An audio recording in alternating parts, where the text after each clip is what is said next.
जय हिंद दोस्तों, स्वागत है आप सभी का एक बार फिर आपके अपने प्यारे प्लेटफॉर्म अचीव सीएपीएफ पर।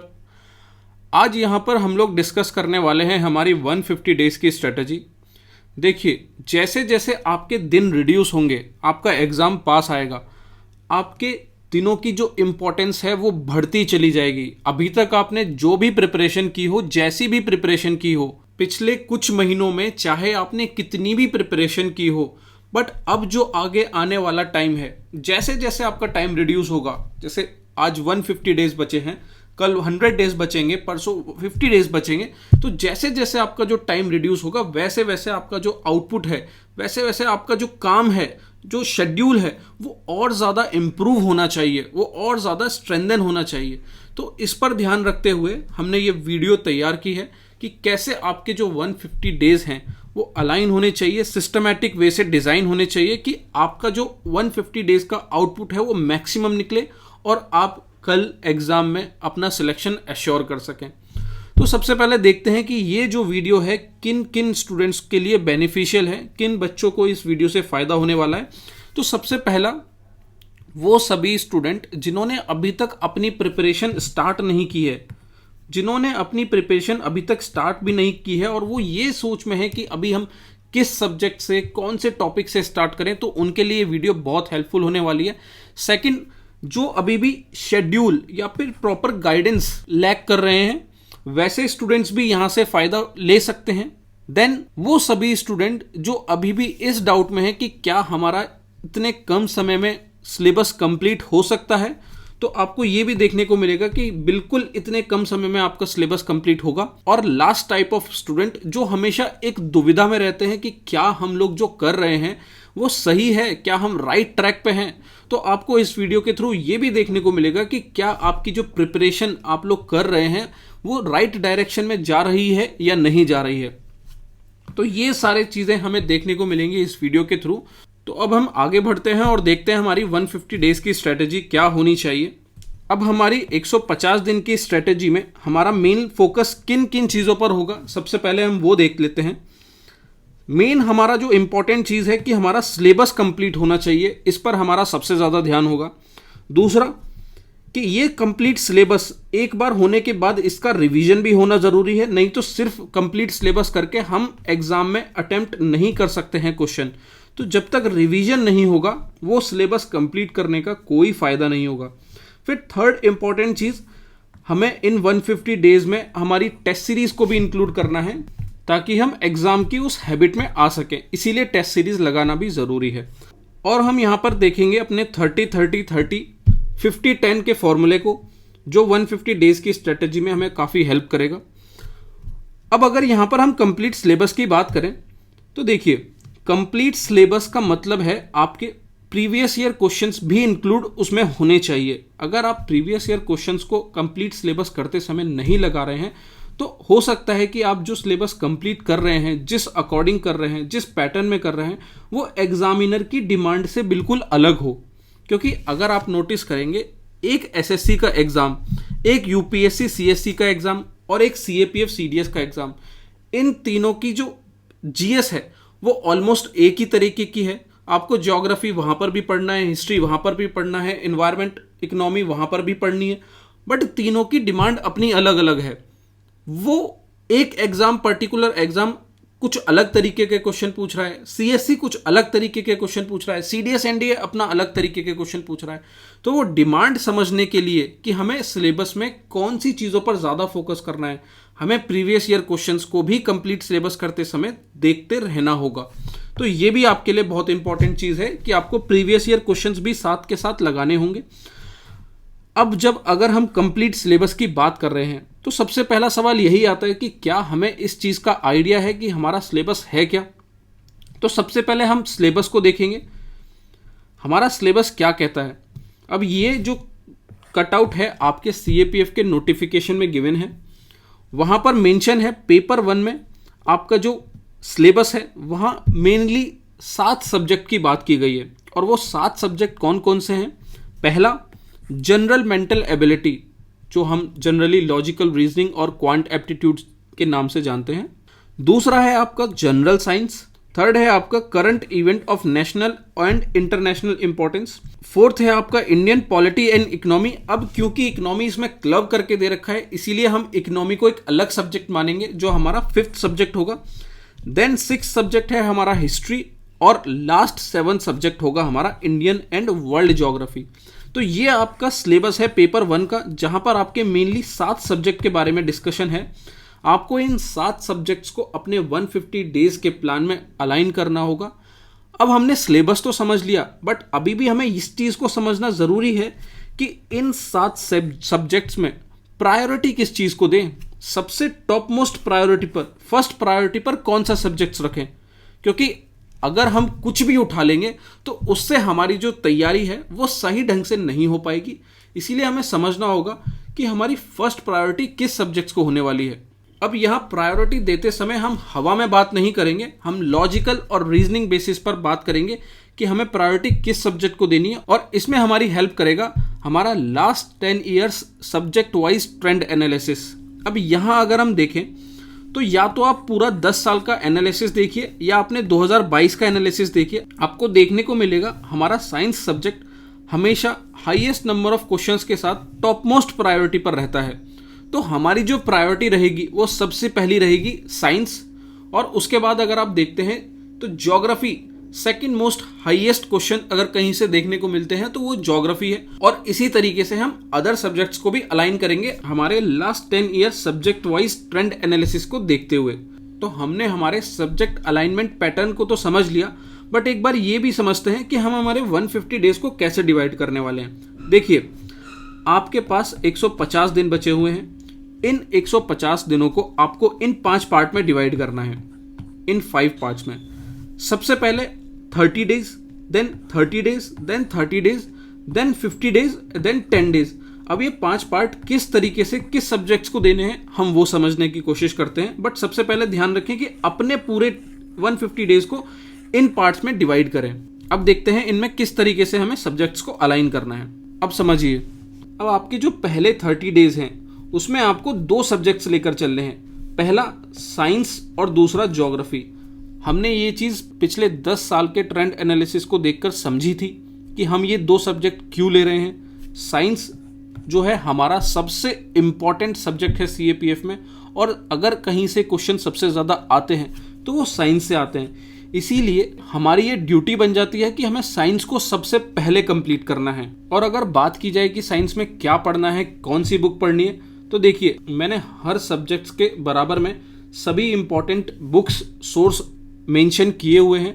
बट अगर आपको इन पर डिटेल्ड वीडियो चाहिए तो वो हम ऑलरेडी डिस्कस कर चुके हैं, जिसका लिंक आपको आई बटन में दिख रहा होगा या फिर डिस्क्रिप्शन बॉक्स में जाकर आप देख सकते हैं। वहाँ पर हमने ऑलरेडी हर सब्जेक्ट्स को उसके सोर्स के साथ डिटेल में डिस्कस किया हुआ है। तो आपको अगर इस चीज़ की नॉलेज नहीं है तो उस वीडियो को ज़रूर देखें, ठीक है। तो ये 30 डेज आपका साइंस और ज्योग्राफी इन 2 पार्ट में डिवाइड होना चाहिए, जहां आप साइंस को ये मेनली 2 बुक, अब यहाँ मैं पूरा प्रॉपर डिस्कशन तो नहीं कर रहा हूँ सोर्स पर, बस एक आपको आइडिया दे दे रहा हूँ कि ये 2 बुक हैं आपकी 9th और 10th, जिसे आपको साइंस में रेडी रखना है। उसके बाद आपको इन्हीं 30 डेज में हमारा ज्योग्राफी लेकर चलना है, क्योंकि आपने देखा साइंस के बाद अगर कोई इंपॉर्टेंट सब्जेक्ट है तो वो ज्योग्राफी है। अब ज्योग्राफी में क्या करना है, तो आपको 6th to 12th की ये बुक्स हैं, इन्हें रेडी करना है, जिसमें 11th क्लास की बुक ये वाली और ये वाली, ये बहुत इंपॉर्टेंट है। तो ये चीज़ें हैं जो आपको करनी है पहले 30 डेज में। कैसे भी करके अपना साइंस और ज्योग्राफी इन 2 सब्जेक्ट्स को आपको फर्स्ट 30 डेज में कंप्लीट करना है। 12 मार्च से लेकर 12 अप्रैल के बीच में साइंस और ज्योग्राफी आपका कंप्लीट होना चाहिए। अब उसके बाद आते हैं नेक्स्ट 30 डेज। अब इन नेक्स्ट 30 डेज में हमारा जो टारगेट रहेगा वो रहेगा पहला पॉलिटी एंड देन हिस्ट्री। अब इसके लिए सोर्स क्या रहेंगे, पॉलिटी के लिए आप मेनली रेफर करेंगे लक्ष्मीकांत की बुक, और हिस्ट्री के लिए जिसमें ज़्यादातर बहुत बच्चे कंफ्यूज रहते हैं, देखिए ये मैंने हमारी सोर्स वाली वीडियो में भी डिस्कस किया था। हिस्ट्री एक ऐसा सब्जेक्ट है जो अनप्रिडिक्टेबल है, ट्रस्टवर्दी बिल्कुल भी नहीं है। तो वहां आप बहुत ज़्यादा सोर्स को फॉलो करने से अच्छा है कि आप मिनिमम सोर्स में मैक्सिमम आउटपुट देखने को मिल जाए, और वो देखने को मिलता है सिर्फ आपको ये 3 बुक्स से। ये थीम्स की 3 बुक्स ऐसी हैं जहां से हमेशा हिस्ट्री में मैक्सिमम नंबर ऑफ क्वेश्चंस पूछे जाते हैं। उसके बाद क्वेश्चन जो पूछे जाते हैं वो स्कैटर्ड हैं, कोई एक बुक है, कोई दूसरी बुक है, कोई तीसरी बुक है, बट ये 3 बुक करने से आपको मिनिमम 50% क्वेश्चन तो देखने को यहीं से मिल जाएंगे। उसके बाद अगर आप पढ़ना चाहते हैं हिस्ट्री के लिए कुछ, तो आप ल्यूसेंट की इस बुक को भी पढ़ सकते हैं, जो कि आपके लिए काफ़ी हेल्पफुल रहेगी। तो नेक्स्ट आपका 12 अप्रैल से 12 मई के बीच में जो 30 दिन मिलेंगे, उसमें आपको जो खत्म करना है, कंप्लीट करना है, वो है आपकी पॉलिटी एंड हिस्ट्री। ये 2 सब्जेक्ट हैं आपको जो खत्म करने हैं आपके नेक्स्ट मंथ में। अब हम आते हैं अपने थर्ड मंथ, यानी अपने नेक्स्ट 30 डेज के टाइम पर। अब जो थर्ड 30 डेज का टाइम पीरियड आएगा, उसमें आपको देखिए मैथ्स खत्म करना है, अपना मैथ्स आपका फिनिश होना चाहिए, एंड सेकंड आपको फिनिश करना है इकोनॉमी। अब मैथ्स में आप क्या कर सकते हैं, देखिए मैथ्स की कोई भी ऐसी बुक नहीं है जहां पर मैं आपको कहूं कि आप वो पढ़ लीजिए और आपका मैथ्स कंप्लीट हो जाएगा। और मैथ्स में आपको बहुत ज़्यादा डिटेल में चीज़ें जानने की ज़रूरत भी नहीं है। मैथ्स के लिए सिंपल आप अटेम्प्ट करें पिछले 5 से 10 सालों के प्रीवियस ईयर क्वेश्चंस जो आपके सीएपीएफ में आए हुए हैं, क्योंकि आपका जो मैथ्स सीएपीएफ में पूछा जाता है वो बिल्कुल प्रीवियस ईयर क्वेश्चंस के पैटर्न पर ही रहता है। और इसके बारे में ज़्यादा इन्फॉर्मेशन के लिए मैंने एक वीडियो ऑलरेडी बना रखी है मैथ्स से रिलेटेड, जहां पर मैंने दिखाया है कि किस तरीके से प्रीवियस ईयर से क्वेश्चंस उठाकर या फिर उस पैटर्न को उठाकर नए क्वेश्चंस बनाए जा रहे हैं। उसका भी वीडियो आपको आई बटन में दिख रहा होगा, आप उसे क्लिक करके उस वीडियो को देख सकते हैं और मैथ्स की अपनी जो क्वेरी है वो खत्म कर सकते हैं। इकोनॉमी के लिए आपको ये मैक्रो इकोनॉमिक की बुक है जिसे पढ़ना होगा। अब देखिए इकोनॉमी में भी कुछ बच्चों को काफ़ी प्रॉब्लम आती है टैकल करने में। इसका एक सिंपल तरीका मैं बताता हूँ। इकोनॉमी के लिए मैक्रो इकोनॉमिक्स पर मृणाल सर के 2 से 3 लेक्चर हैं जो काफ़ी इंपॉर्टेंट हैं। उन लेक्चर से कई बार क्वेश्चंस देखने को मिले हैं। तो पहला तो आप चाहें तो कम समय में उन लेक्चर्स को तैयार कर लें और उनके जो 5-10 पेजेस के नोट्स हैं वो प्रिपेयर कर लें। और दूसरी बात, आपकी जो इकोनॉमी पूछी जा रही है वो स्टैटिक के साथ साथ कंटेम्प्ररी अफेयर्स से भी पूछी जा रही है। अगर आपके इकोनॉमी में 8 क्वेश्चन पूछे जा रहे हैं तो 4 क्वेश्चन ऐसे होंगे जो आपकी स्टैटिक बुक्स में देखने को मिलेंगे और 4 क्वेश्चन ऐसे होंगे जो आपको कहीं ना कहीं कंटेम्प्ररी अफेयर्स में देखने को मिलेंगे। तो जब भी आप न्यूज़पेपर पढ़ रहे हैं या करंट अफेयर पढ़ रहे हैं तो इकोनॉमी के important terms, important scheme, important कुछ भी ऐसी इंपॉर्टेंट इंफॉर्मेशन जो आपको लगता है कि कल पेपर में पूछी जा सकती है, उस पर ज़रूर ध्यान दें, क्योंकि आधे क्वेश्चन आपको इकोनॉमी में कहीं ना कहीं वहीं से देखने को मिलेंगे। तो ये आपका रहेगा 12 मई से लेकर 12 जून तक का 30 डेज का प्लान। तो इन 30 डेज में आप मैथ्स और इकोनॉमी फिनिश कर रहे होंगे। अब यहाँ आप देखेंगे आपके टोटल 6 सब्जेक्ट, हमने 2-2 सब्जेक्ट्स लेकर पिछले 3 महीने में सारे खत्म कर लिए हैं। 12 जून तक आपका जो सिलेबस है वो कंप्लीट होना चाहिए। अब यहाँ पर एक सब्जेक्ट जरूर रहेगा जो है करंट अफेयर, जिस पर हम आगे डिस्कस करेंगे। अब 12 जून के बाद आप क्या करेंगे? अब 12 जून के बाद आपके पास बचेंगे टोटल 60 डेज। अब इन 60 डेज को आपको 2 पार्ट में डिवाइड करना है, पहले 50 डेज एंड दूसरा 10 डेज।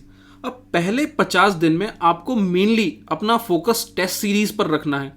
टेस्ट सीरीज और उसके बाद टेस्ट सीरीज में निकलने वाली जो मिस्टेक्स हैं, जो प्रॉब्लम्स हैं, उनके रिवीजन पर। ये 2 काम हैं जो आपको 50 दिन में करना है। अब हमने टेस्ट सीरीज पर इसलिए फोकस किया क्योंकि देखिए 12 जून से पहले हमने जो 90 डेज दिए हैं उसमें आपका सिलेबस तो कंप्लीट हो चुका है, बट अभी भी आपको ये नहीं समझ में आया है कि ये जो सिलेबस मेरा कंप्लीट हुआ है वो किस तरीके से मुझे हेल्प करने वाला है एग्जाम में। तो इसीलिए आपको टेस्ट सीरीज देना होगा 50 डेज अपने अगले 50 दिनों में।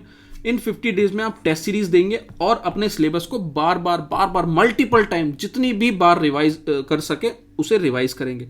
अब ऐसा नहीं है कि आप टेस्ट सीरीज उन 50 दिनों में डेली लिख रहे होंगे, क्योंकि देखिए हमारा मकसद सिर्फ टेस्ट लिखना नहीं है, वहाँ से इम्प्रूव करना है, वहाँ से मिस्टेक्स जो हमें मिल रही हैं, जो हमारे लूप होल्स मिल रहे हैं, उन पर काम करना भी है। तो आप याद रखें अपनी जो टेस्ट सीरीज है वो सिर्फ 2 दिन रखें वीक में, संडे और वेडनेसडे, क्योंकि जैसे ही संडे आपका टेस्ट खत्म होगा आपके पास 2 दिन मिलेंगे उस पर काम करने के लिए। तो मंडे और ट्यूसडे अपना रिवीजन रखें उन टेस्ट में होने वाली मिस्टेक्स या फिर जो भी गलती आपको समझ में आ रही है। फिर देन आप वेडनेसडे को टेस्ट रखें और वेडनेसडे को टेस्ट के बाद फिर से आपको 2 से 3 दिन मिलेंगे। तो अगले 3 दिन में आप फिर से उस जो लूप होल्स आपको देखने को मिल रहे हैं आपके टेस्ट सीरीज में उस पर काम करें। तो इस तरीके से आप टेस्ट लगाएं, अपनी गलती देखें और गलती पर काम करें, फिर टेस्ट लगाएं, फिर गलती देखें और गलती पर काम करें। इस तरीके से आपकी जितनी भी कमी है, जितनी भी कहीं लूप होल्स बचे हुए हैं, वो आपके यहाँ टेस्ट सीरीज और रिवीजन से कंप्लीट हो जाएंगे। तो हमने समझा कि हमारा इन 30 दिनों में हमारे ये 2 सब्जेक्ट्स, फिर नेक्स्ट 30 डेज में हमारे ये 2 सब्जेक्ट्स, फिर नेक्स्ट 30 डेज में हमारे ये 2 सब्जेक्ट्स, ये 6 सब्जेक्ट्स यहाँ कवर हो जाएंगे। फिर अगले 50 दिनों में हमारी जो टेस्ट सीरीज और रिवीजन से जितनी भी कमियां बची हुई थी वो खत्म हो जाएंगी। यहां पर आपकी जो तैयारी है, जो प्रिपरेशन है, उसका टाइम खत्म होता है। अब अगले जो आने वाले 10 दिन हैं जो हमने बचाए हैं हमारे एग्जाम से, 10 दिन जो पहले बचेंगे, उसमें आपको ना ही कोई टेस्ट लगाना है, ना ही कोई मॉक्स लगाना है। ये बात समझिएगा। बहुत सारे इंस्टीट्यूशन मैंने देखे हैं जो एग्जाम से एक एक हफ्ते पहले आपसे टेस्ट लिखवाते हैं। ये गलती बिल्कुल भी मत कीजिएगा कि आप एग्जाम से 1 वीक पहले या 10 डेज पहले कोई भी टेस्ट लिखें। आपको एग्जाम से एक हफ्ते पहले एकदम काम माइंड होकर अपना सिर्फ रिवीजन करना है। इन टेस्ट सीरीज और अपने प्रीवियस ईयर क्वेश्चंस लगाते समय आपको जो भी ऐसी इंपॉर्टेंट इवेंट्स दिखे हैं कि हाँ आपको इन पर ज्यादा फोकस करना है, वो अभी से लिखते हुए चलिए। एग्जाम में ये सब चीजें हैं जो जरूर पूछता है, जो मुझे एग्जाम से पहले रिवाइज करके जानी है। तो वो सारे जो नोट्स आपने बनाए हैं वो इन लास्ट 10 डेज में सिर्फ रिवाइज करें और टेस्ट ना लगाएं। ये मेरा आपको सजेशन रहेगा। तो ये है आपका 150 डेज का पूरा पैटर्न जिसे आपको फॉलो करना है। आप इसका स्क्रीनशॉट भी ले सकते हैं और आप यहाँ नोटिस करेंगे कि हमने इसे बहुत ही साइंटिफिक वे में डिज़ाइन किया है कि हमारा जो प्रायोरिटी है वो भी सेट रहे, हमारी जो टेस्ट सीरीज है वो भी टैकल हो सके और हमारा जो रिवीजन का टाइम है हमें वो भी मिल सके।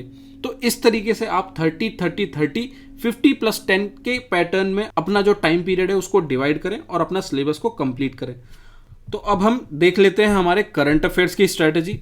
देखिए, करंट अफेयर को आपको कहाँ से करना है। करंट अफेयर का सिर्फ एकमात्र सोर्स है, वो है आपका न्यूज़पेपर।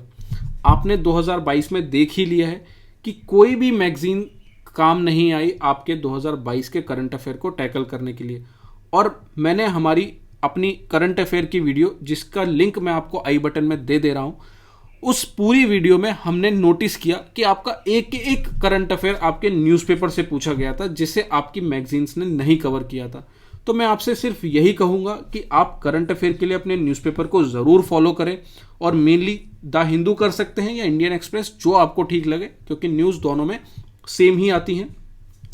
बट करंट अफेयर को आप अपने न्यूज़पेपर से ज़रूर फॉलो करें। और उसी के साथ साथ हम लोग हमारे चैनल अचीव CAPF पर डेली क्विज भी प्रोवाइड कराते हैं। अब ये डेली क्विज, इसका एकमात्र सोर्स होता है सिर्फ वो है न्यूज़पेपर, क्योंकि हमने देखा कि हमारा जो करंट अफेयर है CAPF 2022 का, वो सिर्फ और सिर्फ न्यूज़पेपर से ही पूछा जा रहा है। तो हम जो हमारी डेली क्विज है इसका सोर्स सिर्फ न्यूज़पेपर रखते हैं। तो इनकेस आपका जो न्यूज़पेपर पढ़ते समय कोई न्यूज़ अगर स्किप हो जाती है, या फिर एक जो चीज़ होती है ना कि हमने चीज़ पढ़ तो ली बट एग्जाम में कैसे पूछी जा सकती थी वो नहीं समझ में आया, तो वो समझने के लिए और क्वेश्चंस को प्रैक्टिस करने के लिए, डेली जो आप क्वेश्चंस जो न्यूज़पेपर में चीज़ें पढ़ रहे हैं उन्हें प्रैक्टिस करने के लिए आप हमारा जो प्लेटफॉर्म है अचीव CAPF टेलीग्राम पर सर्च कर सकते हैं और उसे ज्वाइन कर सकते हैं, जहां पर हम डेली क्विज देते हैं, मंथली क्विज देते हैं। इस तरीके से आपका जो करंट अफेयर है वो कवर कराने की कोशिश करते हैं। तो ये आपकी स्ट्रेटेजी होनी चाहिए करंट अफेयर के लिए। अब करंट अफेयर का कोई स्पेसिफिक मंथ नहीं है कि आपको सिर्फ इन 30 दिनों में, इन 20 दिनों में करंट अफेयर पढ़ना है। ये करंट अफेयर ऐसी एक्टिविटी है जो आपको डेली लेकर चलनी है। तो इस तरीके से आपका करंट अफेयर भी खत्म हो रहा होगा। ओके, अब देखिए, यहाँ पर कई सारे स्टूडेंट ऐसे होंगे जो ऑलरेडी किसी ना किसी शेड्यूल को फॉलो कर रहे होंगे, या फिर जो मैंने स्ट्रेटेजी बताई उसमें से वो कुछ चीज़ें ऐसी होंगी जो पढ़ चुके होंगे, या फिर हो सकता है कि वो उनके लिए इतना यूज़फुल ना हो। बट कुछ भी हो, मैं आपको कुछ की पॉइंट्स बता दे रहा हूँ कि आप जब भी अपना शेड्यूल प्रिपेयर करें, जब भी अपना जो स्ट्रेटेजी है वो डिज़ाइन करें, उसमें कुछ की पॉइंट्स पर हमेशा ध्यान रखें। हमेशा अपना शेड्यूल सिंपल बनाएं, कभी भी शेड्यूल को कॉम्प्लिकेट ना करें, क्योंकि कॉम्प्लिकेटेड चीज़ को फॉलो करना बहुत मुश्किल होता है। तो चीज़ों को सिंपल रखिए और उसको तैयार कीजिए। अब यहाँ पर जो चीज़ ध्यान देने वाली है वो है 2 सब्जेक्ट्स पर डे। देखिए, अब ये अपना अपना ओपिनियन हो सकता है, बट मेरा ये मानना है कि एक सब्जेक्ट अगले 15, 20, 30 दिन के लिए पढ़ने से अच्छा है आप हमेशा 2 सब्जेक्ट्स पर डे लें। इसका फायदा क्या है? जब भी आप 2 सब्जेक्ट्स एक दिन पढ़ते हैं तो इससे आपकी इफेक्टिविटी बढ़ती है। और वो कैसे? देखिए, ऐसा तो पॉसिबल नहीं है कि कोई भी एक सब्जेक्ट अगर आप उठाते हैं तो उसे आप 5 से 6 घंटे लगातार पढ़ते रहेंगे। बिल्कुल भी पॉसिबल नहीं है। हो सकता है कि आप एक दिन पढ़ लें, 2 दिन पढ़ लें, 3 दिन पढ़ लें, हफ्ता भर पढ़ लें, बट उसके बाद इफेक्टिविटी रिड्यूस होनी ही है, क्योंकि आप धीरे धीरे होने लगेंगे उस सब्जेक्ट से बोर। इसीलिए मैं हमेशा कहता हूं कि आप पर डे 2 सब्जेक्ट्स लेकर चलिए, ताकि आप एक सब्जेक्ट से बोर हुए तो आपका जो दूसरा सब्जेक्ट है वो आपका इंटरेस्ट बना दे, एक डाइवर्सिटी बनी रहे डेली पढ़ाई में। तो इसीलिए आपको डेली 2 सब्जेक्ट्स पढ़ने की मैं सजेशन देता हूं, जो मेरे अकॉर्डिंग मुझे सही लगता है। बाकी आप अपने अकॉर्डिंग देख सकते हैं, इससे आपका सिलेबस भी जल्दी से जल्दी कंप्लीट होने के चांसेस रहते हैं। सेकंड थिंग, हमें हमेशा जब भी किसी सब्जेक्ट को पढ़ने के लिए उठाना है तो हमें समझना होगा कि उसकी प्रायोरिटी क्या है। हमें देखना होगा हमारे प्रीवियस एनालिसिस से कि इस सब्जेक्ट की कितनी इंपॉर्टेंट है, क्योंकि सब्जेक्ट की जितनी प्रायोरिटी होगी हम उसे उतना ही टाइम देंगे। अब ऐसा नहीं है कि आप इकोनॉमी को साइंस से ज़्यादा टाइम दो। साइंस में इकोनॉमी से 3 गुना ज़्यादा क्वेश्चन पूछे जाते हैं, तो ऑब्वियस है कि मैं साइंस को भी 3 गुना ज़्यादा ही समय देने वाला हूँ। बट इकोनॉमी में, क्योंकि देखा है आपने, सिर्फ 8 से 10 क्वेश्चन पूछे जाते हैं, तो वहाँ पर मैं अपना कम समय देकर भी इकोनॉमी को कवर करने की कोशिश करूँगा। तो आपको समझना होगा कि आपको किस सब्जेक्ट को प्रायोरिटी बेसिस पर लेकर चलना है। Third thing, previous year questions याद रखिएगा। आप में से जो भी बच्चे मुझे सुन रहे हैं, अगर आप प्रीवियस ईयर क्वेश्चंस नहीं कर रहे हैं तो आप ऑलरेडी ही अपने आप को सिलेक्शन की रेस से बाहर कर चुके हैं। क्योंकि अगर आप ये नहीं समझेंगे कि एग्जामिनर की डिमांड क्या है, एग्जामिनर क्या पूछना चाह रहा है, जो कि आपको प्रीवियस ईयर क्वेश्चन से ही देखने को मिलेगा, तब तक आप सिलेक्शन के लिए तैयार नहीं कहलाएंगे। इसीलिए आपको अपने सिलेबस में, अपनी स्टडी में प्रीवियस ईयर क्वेश्चन को भी जरूर ऐड करना है। फोर्थ थिंग, जल्दी से जल्दी टारगेट करें अपने सिलेबस को कंप्लीट करने की। सिर्फ ऐसे कहकर ना छोड़ दें कि हाँ मुझे सिलेबस कंप्लीट करना है इस समय, ऐसे वैसे। देखिए, स्पेसिफिक रहिए हमेशा अपने टारगेट में कि हाँ मई एंड होते ही मुझे अपना सिलेबस कंप्लीट चाहिए। इस तरीके से टारगेट कीजिए, एकदम स्पेसिफिक होकर, ठीक है। उसके बाद फुल लेंथ टेस्ट को जरूर ऐड कीजिएगा। एटलीस्ट 10 से 15 फुल लेंथ टेस्ट आपके इन 150 डेज के बचे हुए शेड्यूल में होना चाहिए। ये सभी चीजें हैं, ये इसलिए मैंने प्रोवाइड की हैं, जो स्टूडेंट खुद से भी अपना कोई प्लान डिजाइन करना चाहते हैं, या फिर अपना जो प्लान है वो ऑलरेडी लेकर चल रहे हैं, उसमें इन चीजों को होना बहुत जरूरी है। तभी आपका जो प्लान है वो सक्सेसफुल रहेगा। तो ये रहेगी आपकी 150 डेज की स्ट्रेटेजी, जो आपको आसान तरीके से आपके एग्जाम से पहले पूरा सिलेबस कंप्लीट कराने में, आपका टेस्ट सीरीज, आपका रिवीजन कराने में हेल्प करेगी।